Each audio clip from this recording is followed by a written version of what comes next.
That's what you want, right? You want to hear me talk? I'll talk, but this is Max Friedman talking. When this company first started, it was all friends wrestling. Everybody was handed a ticket, except for me. See, I had to write my own, and boy, do I have good penmanship, because I created moment after moment after moment for this company, and I still get no respect. It's funny, I hear boos, but I also hear clapping. That's interesting. That's interesting. Where were you guys? Where were you guys this whole weekend when you were calling me an unprofessional piece of shit? I am the best. I'm the best in the world, because I'm the only guy who makes you feel. And unlike all those boys, I don't gotta do a bunch of bullshit to get you there. So he hoards all that money so he can give it to all the new ex-WWE guys he keeps bringing in. That can't lace my goddamn boots. I don't want to wait till 2024, but you don't listen to me, so allow me to make it a little bit easier for you. Tony, I want you to fire me. Tony, don't tell me down, you piece of shit! Shut your mouth! Look at me, Tony. Look at me. I want you to fire me. You fire me!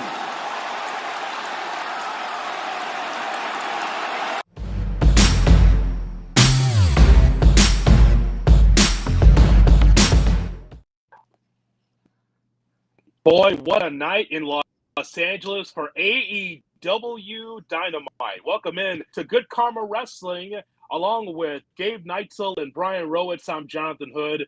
We had our pop-up show yesterday. You can find the archives on YouTube as well as Good Karma Wrestling via the podcast. But here we are in our regular time slot. Here we are, Brian, and there's still ramifications. My head's still buzzing over the MJF promo, or should I say Max Friedman promo that we saw yesterday at the Kia Forum in Los Angeles. Yeah, MJF definitely knows how to take the attention where, Double or Nothing happened, Forbidden Doors right around the corner. But MJF is the talk of the town. To say that was a hell of a promo is really an understatement last night. Like, that was quite a night from young MJF. Just some of the things that he said in that promo, about 7 or 8 minutes of him just take it off, right? This is segment 2 of All Elite Wrestling's Dynamite. After we saw Max Caster and the Gun Club and CM Punk and FTR, here comes MJF, and we didn't know what he'd say, right? He goes through all those power bombs and gets embarrassed and gets beat down. Exactly what we knew was going to happen, right? He knew he was going to lose in that matchup in Double or Nothing. It led off the pay-per-view. And so we see this, and then he takes the mic, and we didn't know what he's going to say. He goes scorched earth. That's what all that comes to mind for me. When he says he makes you feel, and he's not a guy that does a lot of flips and all that, what he was doing is taking a shot at that rest of that locker room. Listen, it's a modern wrestling company where you've got a lot of young guys that like to be able to do a lot of gymnastics, a lot of flips. And again, they do it the way they want to do it. But MJF does it in an old school way. He says he makes you feel. Gabe Neitzel, when I watch him, indeed, based on his promo ability, he makes me feel because he gets it done not only in the ring, but also on the mic. I mean, one of the biggest kind of complaints I would say against AEW has been, we heard it and we talked about it when Eric Bischoff said, they're not telling meaningful stories and they need to be better about their storytelling. MJF has told meaningful stories. He's told silly stories when they do, the dinner song and dance with him and Chris Jericho. They did, a really good, I thought, story with him and CM Punk. Great story with him and Wardlow. I mean, he has been, if you were to run down the top 5 stories of AEW for the past year, he's probably, those 3 off the top of my head, he might even have more. And that's the thing. I think one of the reasons it hit so much last night is because of how much reality there was. There was all this speculation from the weekend of whether or not he was going to leave, whether or not he was going to be at Double or Nothing.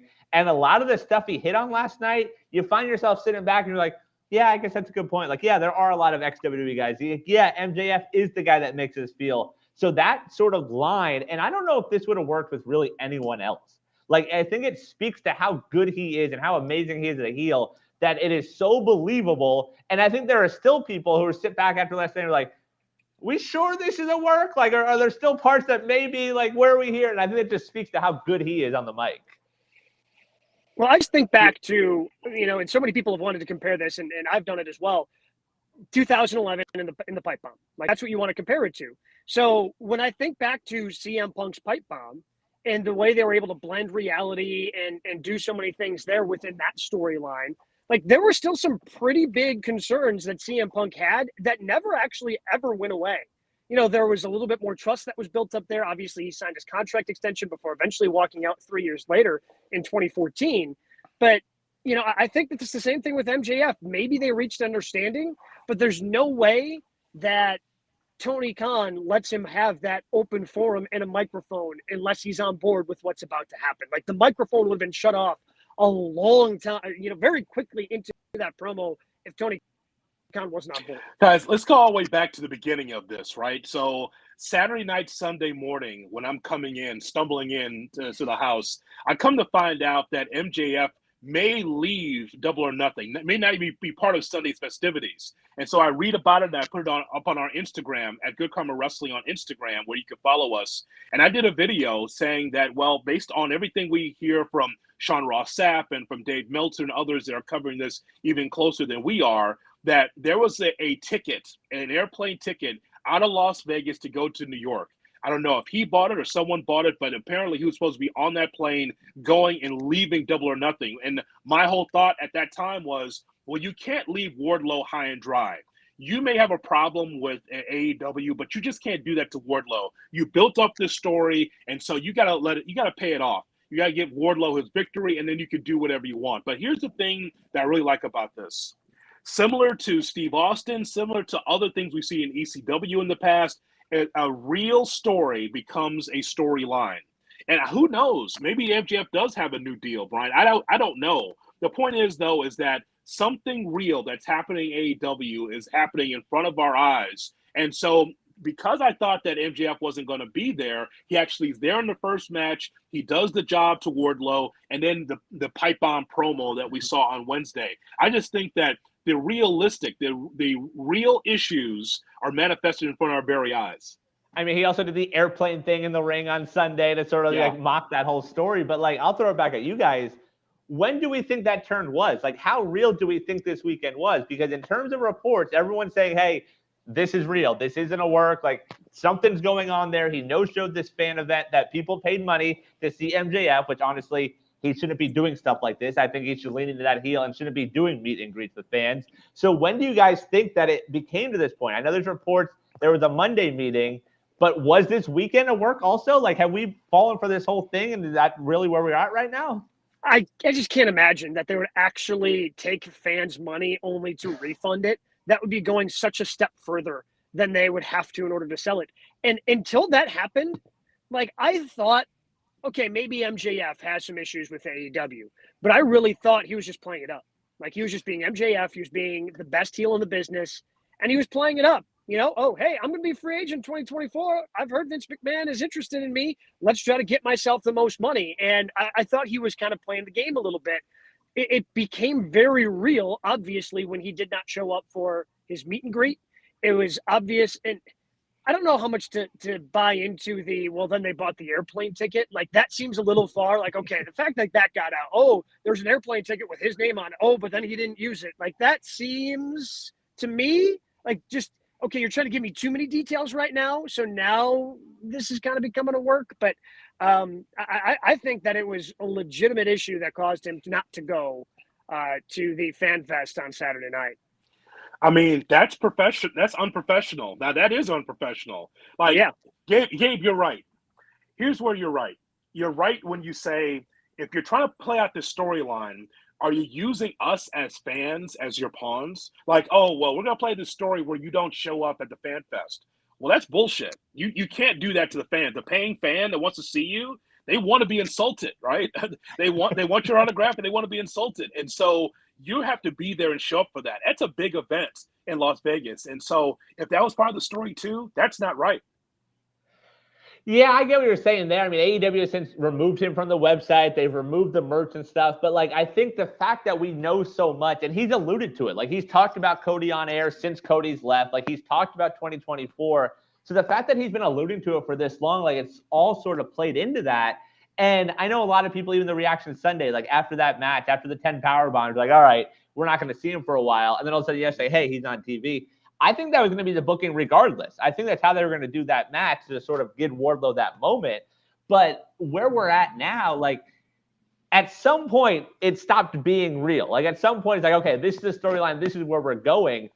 And I have a hard time believing that it was as late as Monday. Like, I think there had to be something this weekend where this was all leading up to last night. I mean, again, I just think back to the CM Punk situation where the situation was real. He signed an extension to get him through that Money in the Bank and then signed another extension that actually got him his WWE Championship win over John Cena. My guess is that there's some understandings, but I got to believe that there's some still very real issues that Max Friedman has with AEW. Like, I still think that there are some real things that him and Tony Khan need to work out in order for this to continue past this amazing promo, and because there's going to have to be trust. And I think in order for this, whatever this angle turns out to be, which I'm curious now, like, I have no idea where you go from him yelling, calling Tony a bleeping mark and yelling, hey, fire me. Like, I don't know where you go from that. And I'm interested to see, but in order for it to be compelling, there's going to have to be some trust between the two sides. So having to sleep on it yesterday, Brian made a great point in yesterday's show. You go to the archives and check it out on Good Karma Wrestling on our podcast. Brian made the great point. Brian said, well, where do you go from here? Like, you're not going to get Tony Khan versus MJF. Ultimately, you kind of are, because it's the Office against MJF. But in wrestling's past, what's it been? It has been Mr. McMahon against Stone Cold Steve Austin. It was Ric Flair or Roddy Piper against Eric Bischoff. Right. And actually, in those cases, the promoters actually got in the ring and wrestled. As a matter of fact, Vince wrestling Stone Cold Steve Austin actually saved the WWE, because we come to find out McMahon was the greatest heel in the company and actually still is. So how does this work? Right. So, Gabe, how does this work? Because if MJF is going to be interrupting matches and saying, hey, I'm going to do everything you can to fire me. So what is Tony going to do about it? He's not going to get in the ring. He's not that much of a mark that he's going to get in the ring. How do you battle the Office when the Office can't fight back? Yeah, I don't know. Because in the situations that you mentioned, the Office is the heel, right? Like, is MJF going to be the face here? Are fans actually going to boo? And I know there are plenty of AEW fans that have issues with Tony Khan, but for the most part, he's revered. He's revered by the fan base. They don't want to boo him, and he doesn't have the equity where, like when Vince McMahon comes out, like, he gets cheered. He's going to get cheered when he comes out, and then when he does some heelish stuff the way he did at WrestleMania, fans boo out of respect. Like, okay, we see what you're doing. We're going to boo you because we have to. Like, Tony Khan doesn't have that built up. Like, he doesn't have that equity built up with his fan base. So, is MJF still going to be the heel? Is Tony Khan the face? Like, are they both wrong? Like, I'm fascinated to see how this turns out, because there's just a number of different ways that they can go. I think you have to lean into the heel. Like, MJF is a heel. Like, I don't think you try and get away from that. The way I map it out, like, Forbidden Door, he's interrupting the main event. We don't get a finish in Punk and Tanahashi. And then Labor Day, Jay Hood, you're going to be in the building, I assume, all out. MJF leaves with that world title and leaves the company. We just follow the CM Punk path. Do it that way, where Punk tries to fight for Tony. He tries to represent AEW and be that good guy, that good worker, and MJF steals the title. He wins the match. He walks off with the world title and basically holds it hostage for a few months. Lean into him being a heel. Don't get away from it. You know what? That would actually complete the loop of Hangman Adam Page warning everybody that CM Punk would ruin AEW. There you go. So another good detail. I like that angle. I like that a lot. I still will stand by what I said last night, in that because of the type of cheers that MJF was getting in Los Angeles, he comes across as a babyface to me. It's the Office against a wrestler, and the wrestler is making the points that you keep bringing in all these ex-WWF guys. If I was a WWE guy, would you like me more? He says, I don't want to be here anymore. I mean, I think that we can relate to that in some ways, where the employee is mad at the employer. how is that MJF still a heel after all of this? He says that he hits grand slams on a weekly basis. I mean, all the things he said were true. He talked about minute by minute ratings. I guess he was number one last night, but he said he was number two overall, right? Yeah. So I mean, all the things sound like a character babyface to me, a badass. Look at Steve Austin. I'm not saying that MJF is Steve Austin, but here's a guy here that actually didn't change. He still was the same, negative guy and a badass and wrestled like a heel, even though he's cheers a babyface. I don't know. It just seemed like a babyface turn to me yesterday. I mean, it was such an interesting way that he was perceived. Like the roller coaster of the fans last night in Los Angeles. Like he comes out, he gets booed. Like at the beginning, he's getting the shut the bleep up chant from the crowd. But then they start to cheer him to the point where he notes it in the promo, tells them, hey, you're not always cheering me. But by the end, like everybody was eating it up. Everybody was absolutely all in. It seemed like in the building on the MJF promo. I just feel you can't go away from him being a heel. Like that's just who he is. And even like I agree with it. Like a lot of what he's saying is true. But from a fan standpoint, like we're still cheering Adam Cole. You're cheering, Keith Lee, Chris. I'm trying to think of the other guys, the Hardys. Like those guys are still going to get cheered. So yes, they deserve money. They're going to get paid. MJF deserves every dollar that he wants. Like I hope we never see him in a WWE ring because that edge will not be the same. I know everyone likes to compare him to The Miz, and The Miz is the Hall of Famer, but he's not MJF. So like I want to continue to see this and continue to lean in. And I'm intrigued. Like I don't think we see him for a couple weeks on TV, but I want to see him every week. And that's just where we're going with this. Well, you mentioned the Hardys. I'm not cheering Jeff Hardy. I'm booing him like the last horse in the race. That's what I'm laughing at a horse race. I'm booing him because he's got one leg. You know what happens when a horse only has one leg? You know what you do with them, right? Yeah, we might be getting to that point with old Jeff. You don't even feel bad for Jeff, just a little bit, like just a little bit. Like he put on a really good match with Darby. I mean, look, it is his own fault. Like I'm not denying that. Like we talked about that when he had the match with Darby Allin. Like, dude, why are you going this hard? You are so old. You have gone through so many injuries. You don't have to go this hard against Darby Allin. But clearly he wanted to, and he just hasn't been the same since then. Well, I'll tell you what. Was loose. That's all it was. It was a loose boot. He's good to go. Who knows? So we're going to talk more about Double or Nothing. We're going to talk more about AEW coming up in just a little bit. But right now we need to hit number one, Brian, of our 3 count. That's right. Hell in a Cell this week. And guys, we figured this week we'd bring a little bit of an expert from our ESPN New York family and the WWE family. Peter Rosenberg joining us now. Yes. Hell in a Cell this Sunday. Welcome to the show, Peter. Yes. Hey guys, how are you? Very happy to be here. Very excited to head out to Chicago, eat some pizza, and see some people get beat up. There you go. And is that in WWE or outside the arena? Well, listen, let me not speak on what Chicago's been like recently. I hope it's just at the Allstate Arena, but I'm looking forward to it. Hell in a Cell's a fun one, and I think that we have a really nice story going with Cody Rhodes and Seth Rollins. So I'm very curious to see what they do. Well, so let's go ahead and start there. Is that the match you're looking forward to the most of the ones that have been announced so far? Right now, 6 matches on the card. Yeah, I would say that's my number one. It'll be interesting to see if they add tomorrow night, because it does feel a little bit light. But yeah, I think that's the match, and it's interesting because I didn't think that I would be that excited for a third Cody and Seth match. I sort of felt like, seems like that story's been told, but I got to tell you, I don't know if they were inspired by MJF over the weekend, but the way that they, the way that they told the story on Monday, really getting into sort of the AEW Cody story a bit more, that really built the intrigue. And it's interesting too, because it's hard to picture Cody losing this match. I mean, the way Cody's been getting treated, you would have to think Cody rolls here. But man, 3 straight losses for the Architect is pretty crazy too.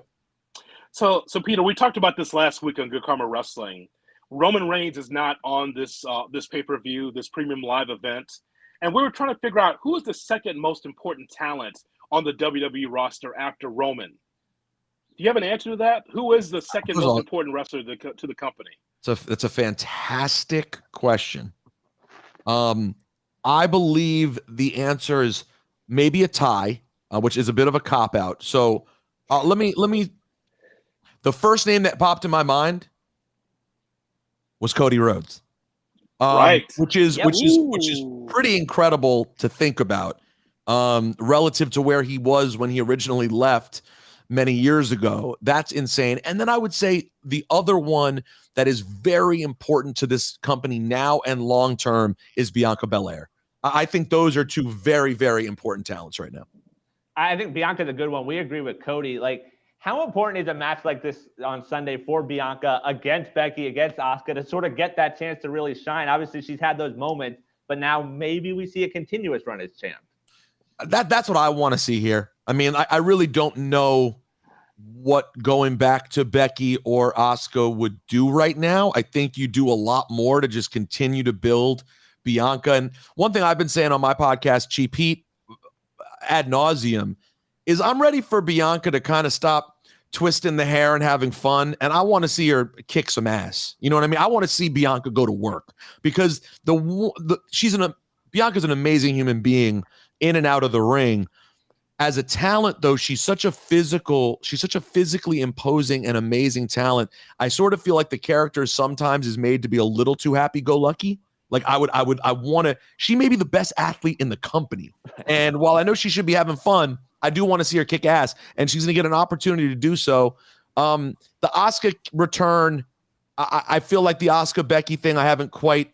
Yes, there's a story and there's a history with the Money in the Bank, but to me, it all feels sort of shoehorned in there. I just want to see Bianca Belair roll.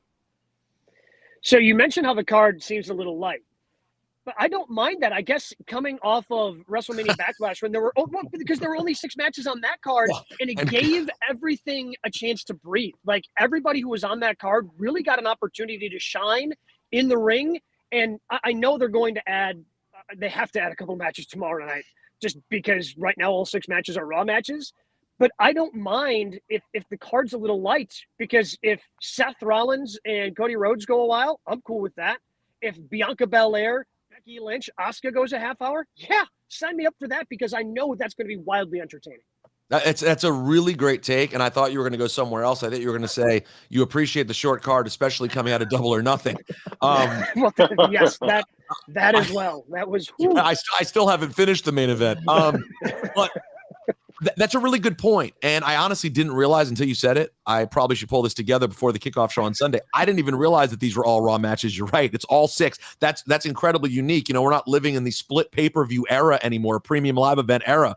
So you have to imagine we'll get something from SmackDown. But I agree with you. And there are a couple of other sleepers. You know, when you look at this card from a money standpoint and big names, it's not the best pay-per-view of all time. That is for sure. No one's confusing this with WrestleMania 3.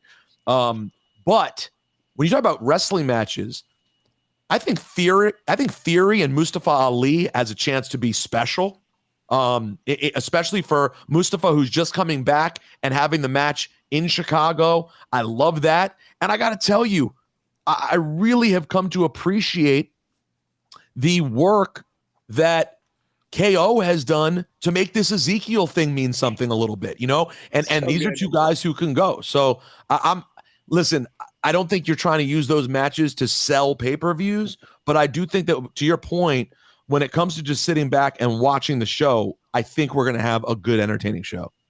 So, Peter, I love factions. I think all of us as wrestling fans love factions over the years, the Horsemen, the Freebirds, the Shield. It goes on and on over the years. And Judgment Day is a faction in themselves with Edge and Rhea Ripley and Priest. If there's a 4th member that you think kind of needs, not necessarily a push as much as it is just trying to be part of something special, someone that's kind of been lingering, who would be a good 4th member for the Judgment Day? That's a fantastic question as well. Because my biggest thought that I've been having heading into this match, this is my cop out with not having an answer. It is, Radio Pro. Come on, Peter. Come on, man. Why don't you know what? Here, I'll give another cop out. You guys tell me yours, which comes to mind. I'll tell you my thoughts on that, because I haven't considered a 4th member right now. Okay, well, I'm going to go with the return to the ring for Corey Graves. Well, Oh, okay. I forgot that was speculated. I forgot that a commentator might join. And sorry to disappoint anyone. I haven't had no conversations with Edge about joining the Judgment Day. Graves would be amazing. You know, I can tell you guys, I think from my relationship with Graves, and I don't want to talk out of school, but I think he's been pretty straightforward about it. I think he's ready to go, you know, and kind of chomping at the bit. So that would be really interesting and cool. But my bigger concern for this faction this weekend is I don't love the story that's been told with Finn and Liv, etc. Like the second that the Rhea joined the Judgment Day, I sort of wanted her to get away from Liv. It didn't feel like it fit anymore. And what makes a faction fun is when it wars against another faction. What's the common thread of these three besides that they happen to be matched up with the Judgment Day? So I want to see where we go after this. Who's that next faction who steps up to make this thing compelling? Another thing I'll throw at you, just, take it outside the ring. What is your go-to? Like, how do you watch the show? You do the pre-show, you're right there basically in the crowd. How do you take in the show on a Sunday or a Saturday, whenever they have the shows now? So generally speaking, I will sort of mill around for the first couple of matches. Now, listen, the first few years I was there, I would stay the entire night. I would go in and out from backstage to the floor and just watch. I just did not want to miss a minute in person. I have now finally accepted and believed that I work there now. So I try to finish up, say my goodbyes, and go back to the hotel and then watch the pay-per-view in my room, which is a better way for me because I got to take it in for my podcast. So if I don't watch it, when you're backstage, you're talking to people, you're missing matches. It's just not the same experience. Now, this weekend is particularly complex because I don't know if you saw, they announced this week these new A&E WWE shows coming out in a couple weeks, and we go to work on them next week. So I have to actually go straight from Allstate to the airport, which is also troubling because I'm a Celtics fan and they tip off at 9:00 on Sunday night. So that's my plan for. So this is the first time ever. I've never left the night of the pay-per-view before. I usually always stick around and watch, but I'm going to be heading back to the East Coast after. NBA, what's that? God damn it! NBA. Steph Curry looks like he weighs nothing. I mean, with Pat McAfee, I think he's done a tremendous job in the SmackDown booth. Obviously, had a great match at WrestleMania. What do you think he's done for WWE? Because the regular show he does is so popular as well. What do you think he's done for the WWE in terms of trying to extend their reach a little bit more? Listen, Pat what he's done has been nothing short of awesome. I'm just impressed by him in general. I try to just learn. This is a guy who's 7 years younger than me, who has mastered so many things. It's like he has a cheat code to the world. You know what I mean? I that's my thing with Pat. I'm always trying to be I just pick his brain, how did you do this? Because recently I jumped on one of Pat's live broadcasts when he was trying to get as many concurrents as possible. They had 70,000 people concurrently watching a sports talk show in the middle of a weekday. He's doing, as a guy who's been in broadcasting a long time and putting out content in a lot of different ways for a long time, that is a astounding feat. So I think more than anything, what Pat's bringing is cool to the product because, Pat McAfee is a highly regarded personality by most everyone. His Q score, I'm guessing, would be very high. I don't think many people hate Pat McAfee. I think if they're familiar with Pat, they have a fond feeling towards him, and he's only made that better with the level of passion he brings every week. And then, of course, he knocked everyone's socks off with that match. It was completely I remember Sam Roberts and I joked when Pat first started, we were like, wow, well, this Pat McAfee fellow is certainly getting treated differently on the kickoff shows than we are. This seems like a different thing altogether. And when I saw him wrestle at WrestleMania, I went, oh yeah, he's a different thing altogether. Yeah. He should be treated differently. That was pretty damn good. So yeah, he brings a lot to the table. So Peter, I've always wanted to ask you about you becoming a podcaster. I mean, we don't have Good Karma Wrestling if it wasn't for you and Shoemaker and Colt Cabana, because someone had to have the litmus test. Someone had to try this first. And so you're one of the OGs when it comes to podcasting and wrestling. So how much fun are you having? I mean, you've been doing this for a long time. How much fun are you having on a daily basis, especially now being with the WWE, because you're living the dream that we'd all love to have? Yeah, I'm having a ball right now. Like this is the happiest professionally maybe I've ever been. And the podcast has been a labor of love for a long time. And then we eventually, just 6 months ago, signed with The Ringer. And that was a really awesome situation, because when it was at ESPN, while it was great that I had the logo put on it, as you guys all well know, wrestling's not a huge priority at ESPN. And it's actually gotten less so over the last few years. They had a period when Coach was working there that they were doing a lot of stuff, but that has dwindled. And funny story, that's the reason I ended up at WWE, was because I was hanging with Coach. So shouts to Jonathan Coachman. But it's been a lot of fun. It wasn't something I anticipated necessarily doing for this long. Like, I don't think I knew when we started that it would become such a real rock solid part of my career. But it's funny. I mean, Cheap Heat is one of the most, it feels like from we all, when we do broadcasting or podcasting, like you try to feel impact based on emails or tweets or whatever, all these stupid social media metrics we have. Cheap Heat, I get more contact on Cheap Heat than anything else that I do. It is the most interactive thing. And I think what I'm most proud of about it is, we had this gimmick where when I stopped working briefly with the WWE, I had some real life stuff that had happened. I couldn't travel anymore. And before I know it, I look up, I'm not working at WWE anymore. And I was bummed out about it. And we tried to find a way to spice up the podcast. So we started calling it the shoot era of the podcast, where it's like, now that I'm not with them, I'm going to say everything I never said before. Classic work. Nothing changed about the show. I always gave my opinions, and I continue to give my opinions, but it sounded good because I was no longer with the company. And I'm very proud of the fact that now that I am back with the company, we still are critical. Like I'm not unkind. I'm not mean to talent, obviously, or stupid and insulting of the WWE, but we get it. I speak openly about the product, what I like, what I don't like. We cover AEW. We covered most of our show this week was Double or Nothing. We still do an honest, straightforward podcast. And I'm very proud of that and having a good time. Who is the guy or girl that you interacted with that you were amazed they listened to, whether it be Cheap Heat or ESPN New York or any of the hip hop stuff, where you had to step back like, wait, you listen to me? Like, I don't understand. Like, I'm a fan of you. Who's the one person you've ever had that experience with?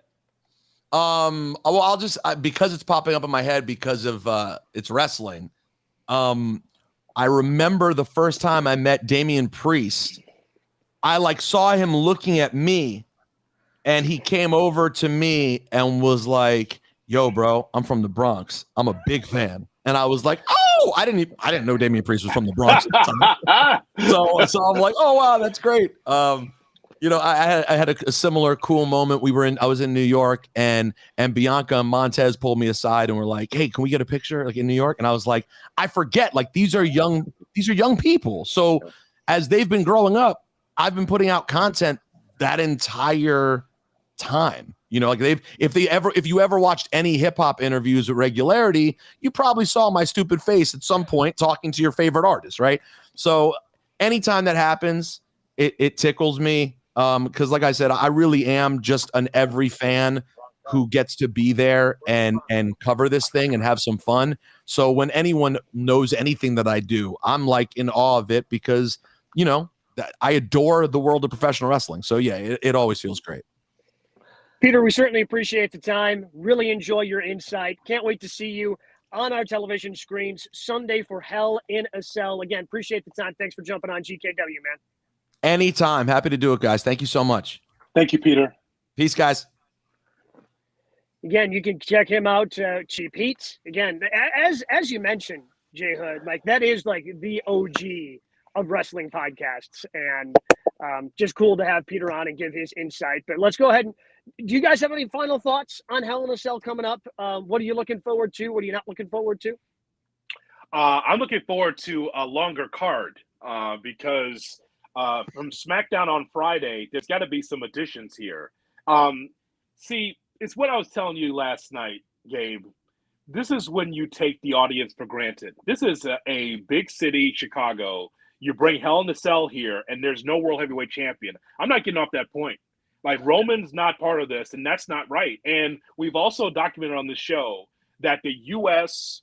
or the Intercontinental Champion has to be able to be the next guy in line, at least ideally the next guy in line to be able to even sniff around Roman Reigns and his empire. And you know that that is not by any stretch theory. You know that's not, right? I mean, he's a young talent that's going to have a good match against Mustafa Ali. But the point is, though, is that for Roman not to be on this card, it looks as if a former AEW guy and Cody Rhodes and Seth Rollins probably be the main event of this, which is amazing because that's not what I expected. I mean, Cody is the face of the franchise right now. I mean, yeah, the other titles, at least the U.S. title's there. The IC title still not anywhere to be seen. With Pop Quiz, who's the IC champ, guys? Ricochet. Look at that. See, you did your homework. But yeah, like there's I knew you were going to ask it. Like I was sitting there going, I really hope Brian doesn't ask this. I really hope Brian doesn't ask this. I'm racking my brain. Couldn't come up with it.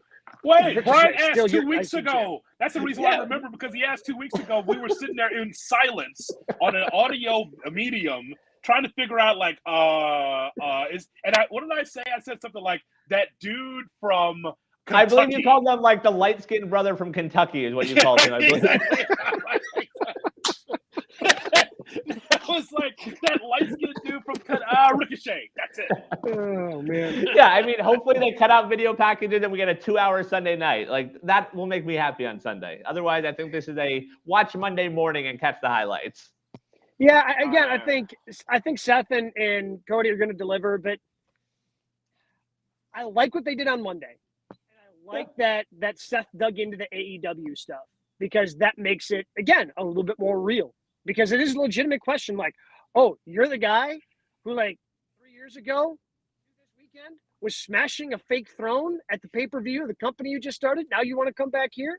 Like, that makes it feel more real. That being said, probably should have been brought up a little bit earlier. And, I mean, if Cody loses this match, like, are we going to get a fourth one? Or are we just going to get 4 straight months of Cody Rhodes versus Seth Rollins because we don't know what to do with either one of them, so we're just going to keep matching them together? I've got a feeling Sunday is going to be fun. We're going to watch the card. It'll be fun, but ultimately inconsequential. But you know what? Gabe is right. Because one of the hallmarks of this show that I'm always going to say is we can look at the card and we can say it's not so good, but once it's in the ring, leave it up to the men and women to get it over. It's going to be fine. It's going to be fine. It's going to be a fine show because once you give Seth and Cody and Bianca and Becky and Asuka and all. Once you get them in the ring, they are going to entertain us. So it's just the build. It's almost like at some point, there's sometimes I figure, should I go even watch Raw and SmackDown and just wait for the pay-per-views? Seriously, because the builds are so bad or so inconsequential. It's kind of like I should just wait for the live premium events to be on my TV. Yeah, well, they're going to catch you up with the video recap anyway, so you'll be fine. Exactly. I think those 2 matches will be great, but I agree with Gabe. Like, I think Cody loses, and then we get a fourth one, say, Money in the Bank qualifier or something. Like, they just can't think of anything different. Like, it's frustrating to watch. All right, guys, we've spent a lot of time on Hell in a Cell. Let's get to now number 2.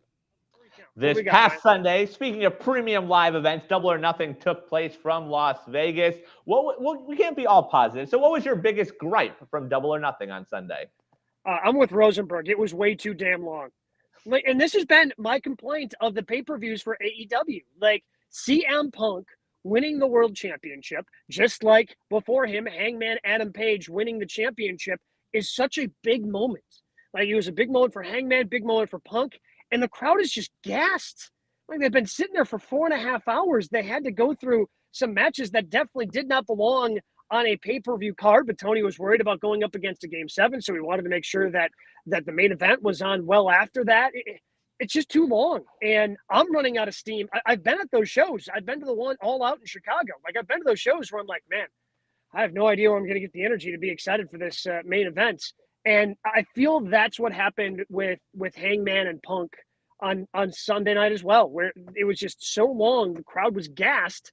It felt like they wanted to be in it, but they just had nothing left to give as a fan.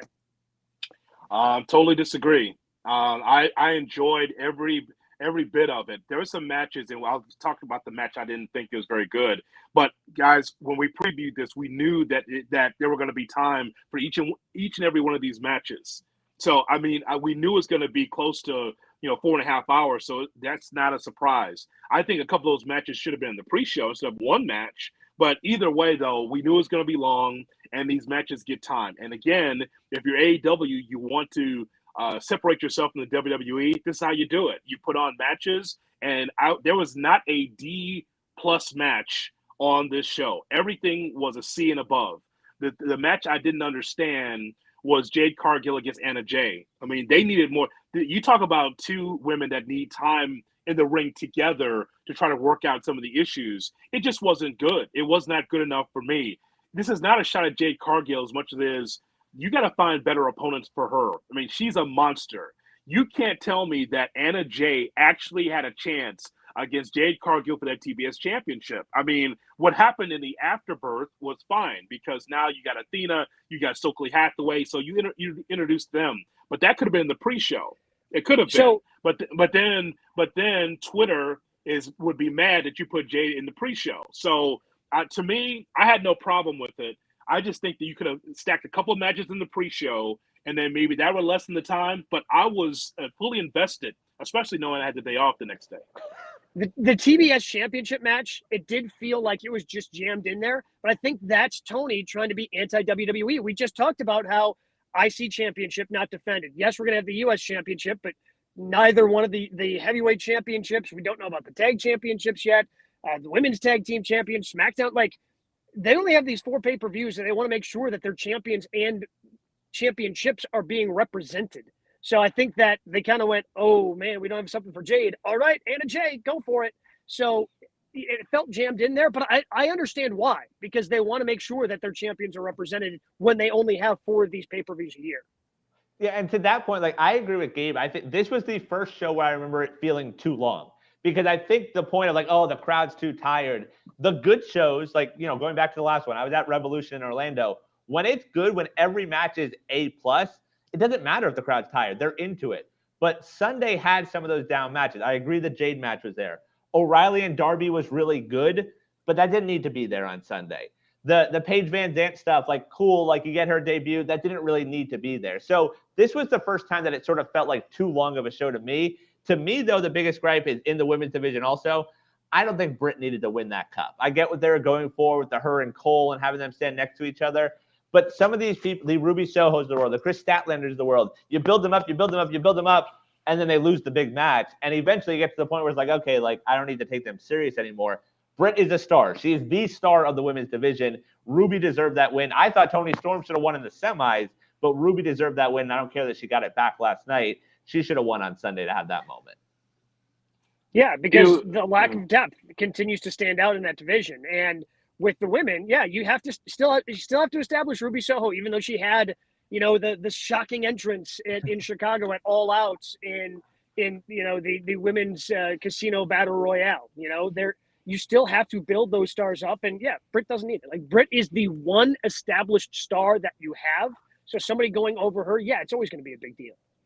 It's funny about that. The juxtaposition of that is that on Rampage, people wanted Statlander over Riho and over Soho. Yeah. And Soho got booed out of the building. They did not want, because they wanted an AEW original in Statlander to win that match. And Soho was like, I get it. And she just kept getting booed. And then she's in the match with Britt, and you think, and I'll let you make the point, Gabe. You make the point. Why should Soho win that match? Because why?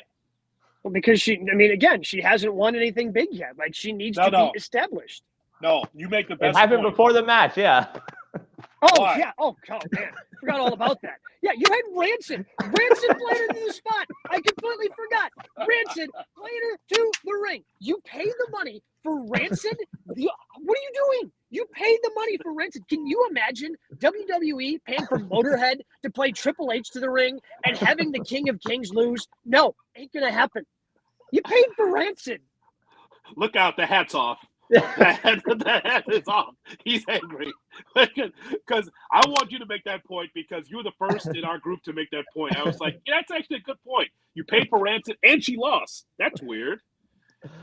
I mean, come on. This is pro wrestling 101. Figure it out, Tony. Maybe you are the mark that MJF calls you. Come on. And I also was disappointed while you were away. Brian asked me the match I'm looking forward to that I thought would be a sleeper, and I thought it'd be the Young Bucks and the Hardys. I didn't know that Jeff Hardy was so banged up. It was brutal. It was tough. Jeff Hardy's not 100%. He's not healthy, and he kind of messed up that match. Now, I got better toward the end of it, but at the beginning, remember he was laying on his side talking to the doctor? I'm like, is he okay? He was like in the ring. He wasn't even on the apron. Like at that point, I was like, okay, well, Jeff's done with this match. Like it's Matt versus the Bucks the rest of the way. I was shocked he somehow rallied and got some stuff in at the end, but yeah, that was a rough watch. He's hurt. Yeah. Oh, yeah. Which is why he didn't wrestle last night. And my guess is there's no story of significance for the Hardys right now.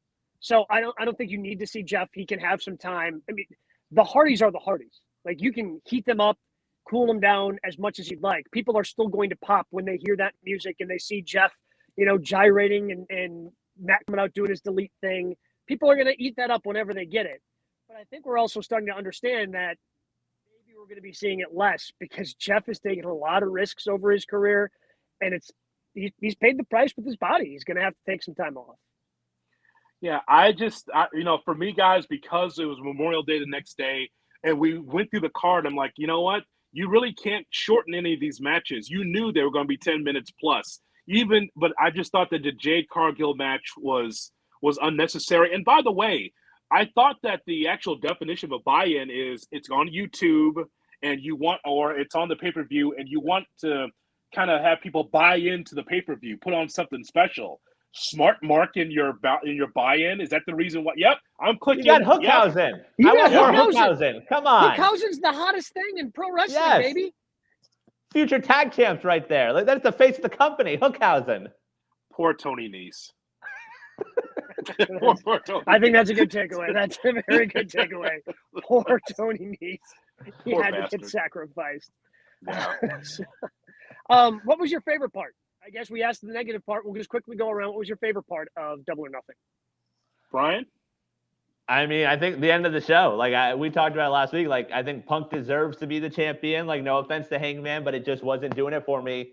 Punk is a champion 11 years after the fact. Like that was it for me. It was a perfect way to end the night. Yeah, Punk ending on top was fantastic. I really enjoyed that. And I'll tell you what, while you said it didn't need to be on the pay-per-view, I think that AEW is using Paige Van Zandt the right way. They're easing her in. I think she's able to showcase, hey, she's got something there. Now, is she all the way there? Absolutely not. But I think they were able to kind of, ease her in, and they're going to take their time the way maybe WWE wanted to do with Ronda, kind of did at the beginning with the tag match that she had with Kurt Angle at Mania, and then they kind of threw her to the deep end.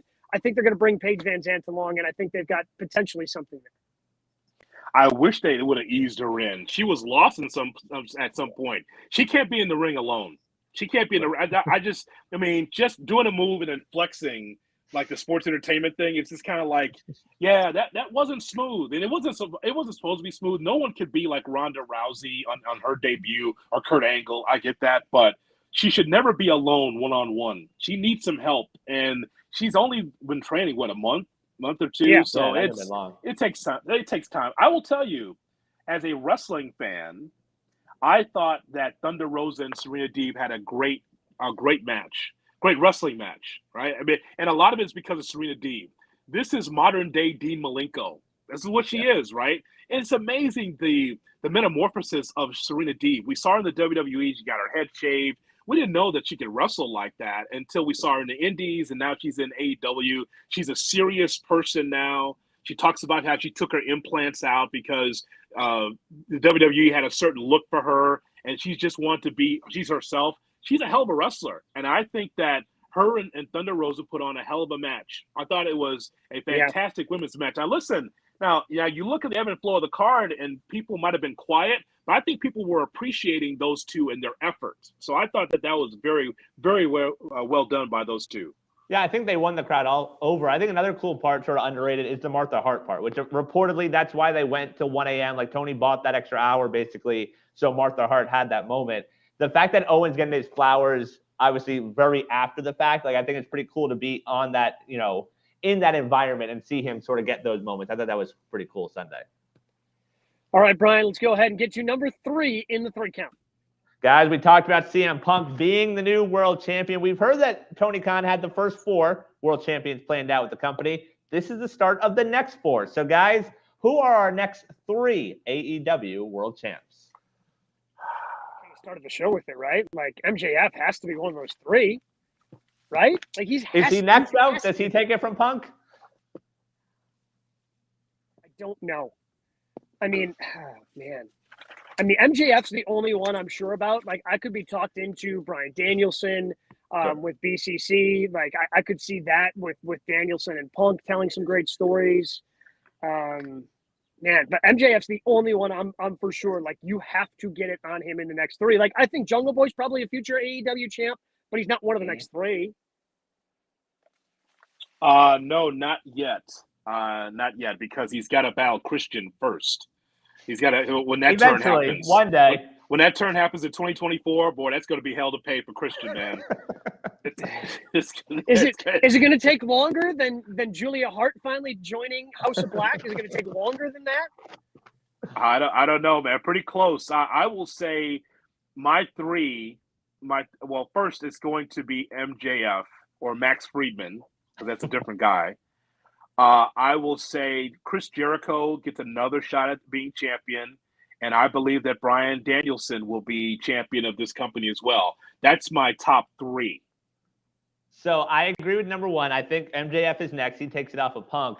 But then, playing out the storyline, you need someone to save the company. You need that big face and that big moment to get the belt back from MJF.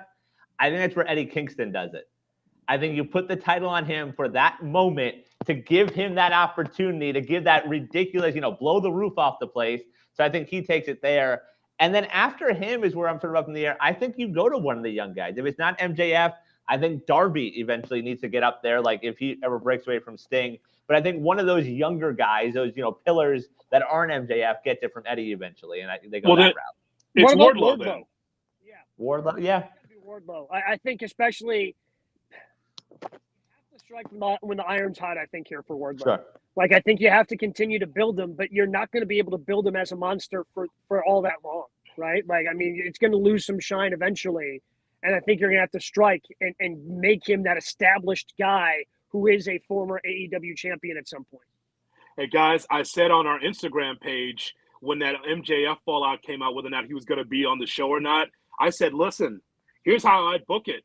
If MJF's not going to show up, I would have put Wardlow in the main event with Hangman Page and CM Punk and put Wardlow over. I would have done it. If MJF wasn't going to be there, it's like, you know what? If you're going to blow up the company, elevating Wardlow, because who's more over than Wardlow? He's got to be in the top 3 or 4 of guys that are, or wrestlers that are over in AEW. So Wardlow's got to be there. But Gabe, say your guy. What about your guy being heavyweight champion? Ray Phoenix. I mean, he's the best wrestler in the world. He's the best wrestler in the world. Did another fantastic match. It was, we're not there yet, but the trios match with, it was the match of the night. It was the match of the night. And I am really looking forward, and I don't say this very often because I don't watch Rampage live all that often. I ain't going to miss it tomorrow night. You kidding me? Young Bucks versus the Lucha Bros? No, sign me up. I have seen those 2 tag teams do things I never thought were possible in a wrestling ring, and I'm going to watch it because, again, Ray Phoenix, best wrestler in the world. They're cowards, so they're never going to put the championship on him, but, they probably should. If they want to get over 1 million, that's what they need to do. A couple of names thrown out in the chat that we haven't mentioned: a returning Kenny Omega and a Keith Lee. Isn't the Keith Lee a tag team wrestler now with Swerve? I like that combination. Yeah, they're good. Swerve in Your Glory is a lot of fun, but Keith Lee can become a singles wrestler like that, and I would never complain about it just because Keith Lee is, again, he's limitless. He's awesome to watch. I just don't, the way they've booked him, I don't see it. Yeah, but here's what and so it's funny. We mentioned about 8-9 names, so we're not going to mention Sammy Guevara, huh? What's wrong with him? Ty Conti aside, you know he's like one of their young pillars, right? You know he's one of their guys for the future. I mean, I right now I don't like his character. I liked his character more when he was that badass babyface that was walking away from the inner circle. Was like, hey, you guys figure your stuff out. I'm going to keep on winning my TNT championships. I'm going to do my thing. Like, I like that character so much more than the smarmy heel he's become. I mean, another one, Gabe, you've talked about him a lot. Joe. Like, I know he's got a belt right now, and he lost on Sunday, but he's someone that should be in the title picture. What about Mox? Mox is, I mean, people love Mox. He gets over, but, I mean, I think he's number 2 right now in the rankings behind Wardlow, or maybe he's number 4. They're number 2 tag team. I apologize. BCC's the number 2 tag team. How many good years does he have left? He's bleeding every night. Poor Renee. Poor Renee. I think all 3 of us could have called Renee before the marriage and say, you're marrying a lunatic, right? I mean, I think she knew, but at the same time, he wasn't allowed to do this when he was in WWE. He wasn't allowed to just bleed profusely every time we saw him on our television screen.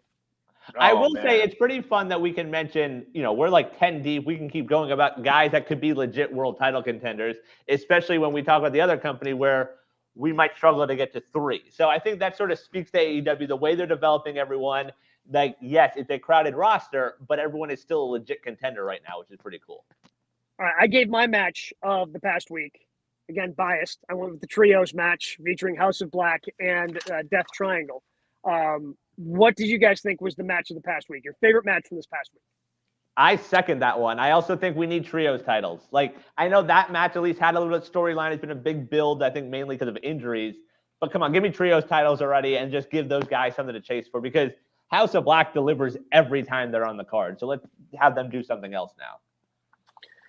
Okay, if it wasn't for the MJF promo, we probably would have opened the show talking about Seth Rollins shooting on Cody Rhodes on Raw. We did see that, right? I mean, he was shooting on AEW, talking about your little friends trying to take over, and you try to smash the throne. And that, you know what? That was pretty good. That's not a bad promo. And then MJF took the mic and just blew that away. So that was an interesting promo. I would say the match of the week. I hate to just go to Double or Nothing, but I really liked, as I mentioned before, the women's match for the AEW Championship. If it's going to be something from Dynamite, it would have been the women as well, with Ruby Soho, Toni Storm against Jamie Hayter and DMD. Yeah, so I think those are definitely my choices, unless there's something on the Impact I forgot. What about Anarchy in the Arena? Did that do it for you? Oh, I love that. I love that match. Absolutely. If you're going to do it, do it like that. Huge shout out to the way they shot it. Like the way they were able to cut from camera to camera to camera to give you that constant action during that match. It wasn't my favorite match of the weekend, but it was certainly like watching it, I'm going and being, in the audio business and understanding how some of the back, stuff behind the scenes works. I'm going, wow, this is incredibly impressive, the way they're able to just kind of keep up with literally everything going on all around the arena. Yeah, that was a lot of fun. I think the little things like, playing Wild Thing the whole way, like basically ECW style, was pretty cool. I forget who tweeted it, but someone said when Jericho did the heel move unplugging it, he should have put Fozzy on. Like, that should have then played the rest of the match, like a Fozzy song, not one that everyone knows. But that was pretty fun. Those guys delivered in that match. And now we get blood and guts. I love that matchup, and it's so right. When the music kept playing, I thought, okay, it's just one version of the song. They played it through. That's enough, and then it picks up again. And I'm just like, oh my God, it's ECW in here. My God, they're playing music while they're fighting. I said, this is really exciting. And then they were all over the arena to see Bryan Danielson fighting and not wrestling, and that's something different because we haven't seen Bryan Danielson like that fighting. We expect that from Moxley or Eddie Kingston. Eddie Kingston's going to have the meme for generations. This dude's got a gas can coming down the ramp bleeding What a great look. That is a warrior right So there, good. man. I don't know if he knows what he's doing, but his promos leading into it, too, those are some of the best promos of the week as well. Just him sitting with a bottle of Jack Daniels talking about, this is on you, Tony Khan. You made me do this. And I'm just like, this dude is phenomenal. And I don't even know if he understands how good he really is. Is he going to be a future world champion? No. But as far as someone that's a must-watch, Eddie Kingston's right there for me. That's why I give him that world title. Give him that moment. He deserves it. He is so damn good. Again, he's probably got my favorite AEW merch shirt of all time when he came out against Miro at All Out. And he had the Redeem D's Nuts shirt. That was, it's classic. It's fantastic. Like, it's a great joke, timeless joke. It's fantastic. News and notes, Brian. Are we missing anything? Yeah, a few other things on the way out. Bray Wyatt or Wyndham, whatever you want to call him, tweeting out, patience, it's almost time. And also talking about how he's disappointing and everyone ripping him for being greedy and stuff. So maybe we finally see Bray again? Where? Impact. You're late for it. You better tune it in right now. Like, I don't want you to miss anything here, Jay Hood. Like, Impact started a minute ago. Like, he might be making his debut tonight. You put Bray Wyatt on Impact, you get about 126,000 people watching on Access TV. Speaking of Morrissey, of Impact, W. Morrissey, formerly known as Big Cass, apparently done with Impact. He'll have a match air in the next couple weeks, but his contract up with Jay Hood's Impact Wrestling. So WWE or AEW? I tell you, Morrissey, I thought, did a nice job on AEW TV. It was a surprise when he came out there, and he looked good. He took most of the match against Wardlow. I think WWE makes the most sense for him. Like, I understand why he got let go in the first place, but this is the guy. Like, this is the guy that you want. Like, we always hear that WWE has a type. Like, isn't it Cass? He's 7 feet tall. You can't teach that. He looks great. He moves well. Like give me more Big Cass. Don't give me Omos. Completely agree. I think it's where he goes. And then finally, Dave Meltzer says a Forbidden Door will see Okada defend the IWGP title against Hangman in Chicago at the end of the month. So not champion against a champion. It's just going to be Hangman opposing who's the opponent? I'm sorry. Okada for the title. Okada. Yeah. That should be interesting. Yeah. That should be an interesting matchup. That'll be fun to see. I'm looking forward to seeing just how the whole hard card goes. As I mentioned to you guys before, like, I love Tanahashi against Punk. I just wish I would have saw it 10 years ago. Sure. But, if Punk can stay upright and have a great match, I think that this could be really good against Tanahashi. He's been 0 for 2 lately. He's been a little shaky. Yeah. Punk needs to get healthy by the end of the month. I don't think there's anything seriously wrong with him. Otherwise, he wouldn't have wrestled the trios match to lead off AEW Dynamite last night. But it's clear there's kind of something wrong. The way he couldn't land the buckshot on Sunday, the way he tried to do a springboard to get into the ring last night, his springboard clothesline. That just didn't – something seems just a hair off. And maybe, a week off or so of wrestling, a couple weeks off, will make sure he's nice and healthy for Forbidden Door. And I can't imagine being disappointed with any of the matchups when they all get announced for Forbidden Door. I got to imagine they're all going to be wildly entertaining. Yep. So, Browitz, as we close, Gabe and I have an assignment for you. Okay.